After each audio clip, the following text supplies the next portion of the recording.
मंडळी नमस्कार. सर्वांचं या व्हिडिओमध्ये सहर्ष स्वागत. मित्रो, आज आपण या व्हिडिओच्या माध्यमातून पी एम किसान योजना काय आहे, या पी एम किसान योजनेचा लाभ कोणाकोणाला मिळू शकतो, पी एम किसान योजनेचा लाभ घ्यायचा झाला तर नोंदणी कशी करायची, अशी योजनेची ए टू झेड माहिती आज आपण या व्हिडिओच्या माध्यमातून घेऊयात. तत्पूर्वी आपण आपल्या शासन निर्णय GR या चॅनलवर नवीन असाल तर चॅनलला सबस्क्राईब करा आणि बेल आयकॉनला प्रेस करा, म्हणजे असेच नवनवीन माहितीपूर्ण व्हिडिओ आपल्यापर्यंत सहज पोहोचतील. मित्रहो, पी एम किसान सन्मान निधी योजना हे भारत सरकारच्या शेतकऱ्यांसाठीच्या सर्वात मोठ्या योजनांपैकी एक योजना आहे. सध्या देशातील सुमारे 10 कोटी शेतकरी या योजनेचा लाभ घेत आहेत. शेतकरी केंद्रित डिजिटल पायाभूत सुविधांनी हे सुनिश्चित केले आहे की या योजनेचा लाभ मध्यस्थांच्या सहभागाशिवाय देशभरातील सर्व शेतकऱ्यांपर्यंत पोहोचतील. अलीकडे 24 फेब्रुवारी 2025 रोजी पंतप्रधान यांनी या योजनेच्या 19व्या हप्त्याचे पैसे थेट बिहारमधील भागलपूर येथील शेतकऱ्यांच्या खात्यात वर्ग केले.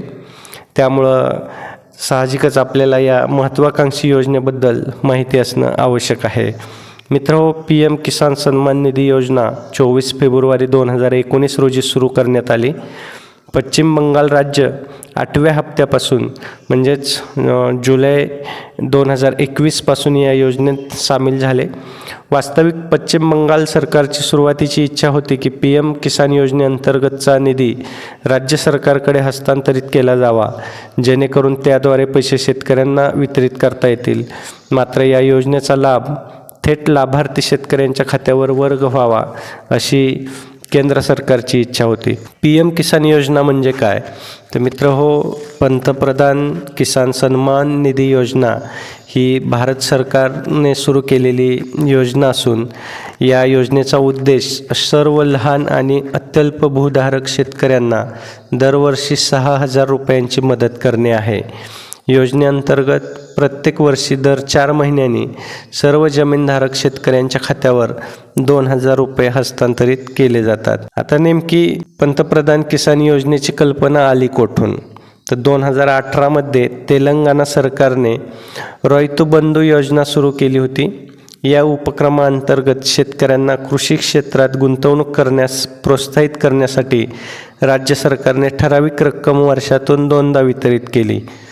शेतकऱ्यांना थेट फायदा झाल्याबद्दल या उपक्रमाची सर्वत्र ओळख आणि प्रशंसा झाली. नंतर केंद्र सरकारने देशभरातील शेतकऱ्यांना आर्थिक सहाय्य देण्यासाठी प्रधानमंत्री किसान सन्मान निधी योजना म्हणून ओळखली जाणारी अशीच शेतकरी गुंतवणूक सहाय्य योजना सुरू केली. असा या योजनेचा इतिहास आहे. आता या योजनेची मुख्य वैशिष्ट्ये कोणती आहेत तर या योजनेचे सर्वात मोठे वैशिष्ट्य म्हणजे शेतकऱ्यांना किमान उत्पन्नाचा आधार देते. प्रत्येक पात्र शेतकरी कुटुंबाला संपूर्ण भारतात प्रतिवर्षी 6,000 रुपये म्हणजेच प्रत्येकी 2,000 रुपयांचे 3 हप्ते मिळण्याचा अधिकार आहे. या योजनेला निधी देण्याची जबाबदारी भारत सरकारची आहे. तथापि लाभार्थी ओळखण्याची जबाबदारी राज्य आणि केंद्रशासित प्रदेश सरकारांना देण्यात आलेली आहे. कोणत्या शेतकरी कुटुंबांना या योजनेचा लाभ मिळण्यास पात्र ठरतील ते राज्य सरकार आणि केंद्रशासित प्रदेश सरकारांनी ठरवायचं आहे. पी एम किसान सन्मान निधी योजनेच्या व्याख्येनुसार शेतकरी कुटुंबात पती, पत्नी, अल्पवयीन मुले किंवा मुले असतात. आता या योजनेचा लाभ घेण्यासाठीच्या आवश्यक अटी ज्या आहेत त्यामध्ये तो शेतकरी भारतीय नागरिक असणे आवश्यक आहे. 2 हेक्टरपर्यंत जमीन असलेला लहान किंवा सीमांत शेतकरी असणे आवश्यक. लागवडी योग्य जमिनीचा मालक असणे आवश्यक. या योजनेचा लाभ फक्त अशा शेतकरी कुटुंबांना मिळणार आहे जे शेतकरी लागवडी योग्य जमीन वापरत आहेत. बिगर शेती योग्य जमीन असलेले किंवा बिगर शेती प्रयोजनासाठी जमीन वापरणारे शेतकरी पात्र असणार नाहीत. शेतकऱ्यांच्या उत्पन्नाचा स्रोत प्रामुख्याने शेतीतूनच असावा.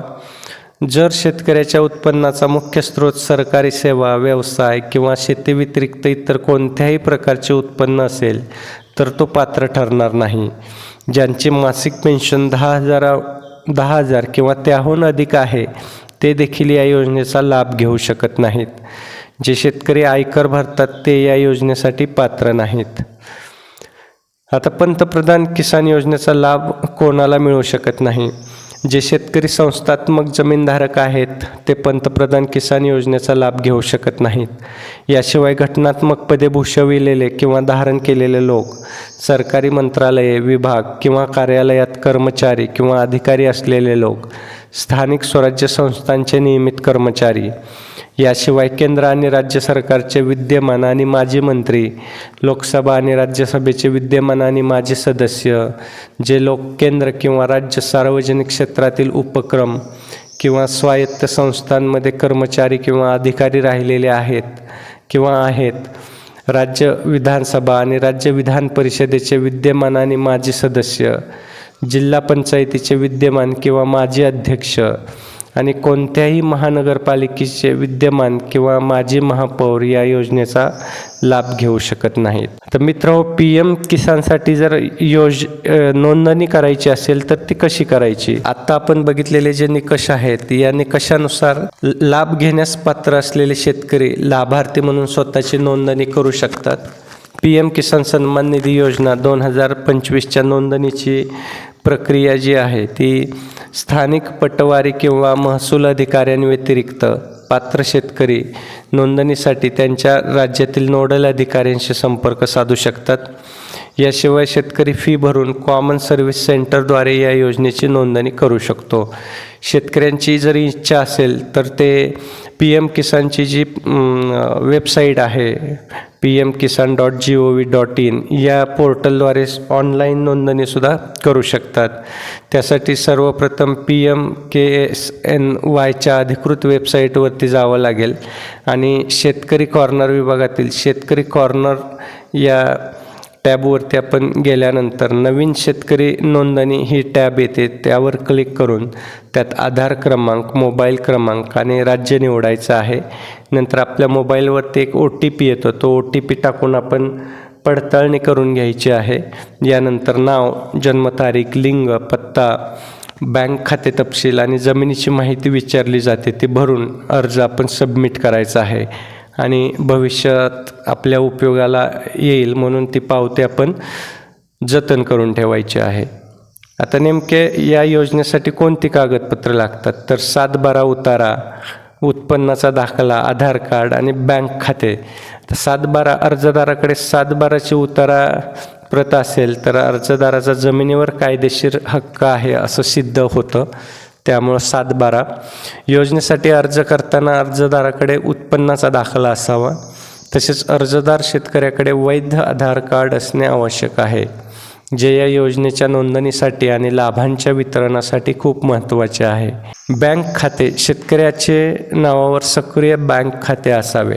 आता आपण PM किसान योजनेमध्ये नोंदणी केल्यानंतर आपल्याला हप्ते यायला सुरुवात झाली तर आपण आपल्या हप्त्याची स्थिती कशी तपासायची तर आपण PM किसानच्या अधिकृत वेबसाईटवर जायचं आहे. त्या ठिकाणी शेतकरी कॉर्नर किंवा फार्मर्स कॉर्नर हा पर्याय आपल्याला उजव्या बाजूला बघायला मिळतो. त्यावर क्लिक केल्यानंतर बेनिफिशरी स्टेटस हा एक ऑप्शन त्या ठिकाणी येतो. त्यावर क्लिक केल्यानंतर नवीन पेज उघडलं जातं. त्या पेजवरती आपल्याला आधार क्रमांक, बँक खाते क्रमांक किंवा मोबाईल क्रमांक यापैकी एक पर्याय निवडून तो नंबर आपल्याला टाकायला लागतो.